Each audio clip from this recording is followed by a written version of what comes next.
গুনাহ বেশি হইছে, মন খারাপ করো। গুনাহ অনেক বেশি বাবা, বান্দা মন খারাপ করো না, আমি আছি না, আমার কাছে আইসো, গুনাহ যেই পরিমাণ হোক আমার থেকে হতাশ হইও না, আমি সব মাফ করে দেব। এইটাই এই আয়াত। কুল, হে নবী আপনি বলেন, ইয়া ইবাদিয়াল্লাযীনা আসরাফু আলা আনফুসিহিম, হে আমার বান্দারা, তোমাদের যাদের জীবন গুনায় গুনায় পূর্ণ হয়ে গেছে, জীবনের উপরে জুলুম করে ফেলেছ, গুনার সীমা অতিক্রম করে ফেলেছ, সাগরের ঢেউর চাইতে গুনাহ বেশি, পাহাড়ের উচ্চতার চাইতে গুনাহ বেশি, আসমানের কাছে গুনাহ পৌঁছে গেছে। আল্লাহ বলেন, লা তাকনাতু মির রাহমাতিল্লাহ, আমি আল্লাহর রহমত থেকে নিরাশ হইও না। ইন্নাল্লাহা ইয়াগফিরুয যুনুবা জামিআ, নিশ্চয়ই তোমার আল্লাহ সব গুনাহ মাফ করে দিবে। ইন্নাহু হুয়াল গফুরুর রহিম, নিশ্চয়ই আল্লাহ ক্ষমাশীল দয়াবান। তাহলে কে মাফ করবে? কি পরিমাণ মাফ করবে? অর্ধেক, 80 ভাগ, কত ভাগ? 100 ভাগ, সব মাফ। আল্লাহ বলছে বান্দা সব মাফ করে দেব, সব।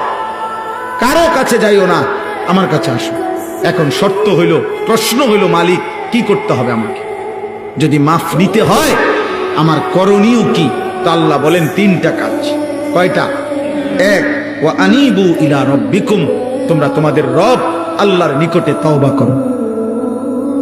কি করো? এই আনিবু মানে ইনাবাত, মানে তওবা, রুজু, তোমাদের রবের কাছে ফিরো, তওবা করো। তওবা কিভাবে করে? 3 ভাবে। কয় ভাবে? 1, আপনি এই 3 জিনিস একসাথ করলে তওবা হয়। মনে রাখবেন, 1 নাম্বার কলিজা দিয়া, দিল থেকে। মনে রাখবেন আপনার কলিজার শেষ অংশটাও, দিলের শেষ শব্দ আল্লাহ শুনে। তাহলে অন্তর দিয়ে আপনাকে প্রথম বলতে হবে, আল্লাহ আমি সমস্ত গুনাহ ছেড়ে দিলাম। 2, আর করব না, ওয়াদা দিলাম। 3, আমি লজ্জিত মাওলা, আমি মাফ চাইলাম। আল্লাহ বলে, যদি 100 দিল থেকে বাস্তবিক অর্থে গুনাহ ছেড়ে দিয়ে আর করবা না, ওয়াদা দিয়ে মাফ চাইতে পারো, আমি আল্লাহ ওয়াদা দিলাম সব মাফ করে দিলাম। অতএব আমাদের অন্তরের হালাত আল্লাহ জানে কিনা? বলেন না, জানে কিনা? তিনি সব বুঝে কিনা?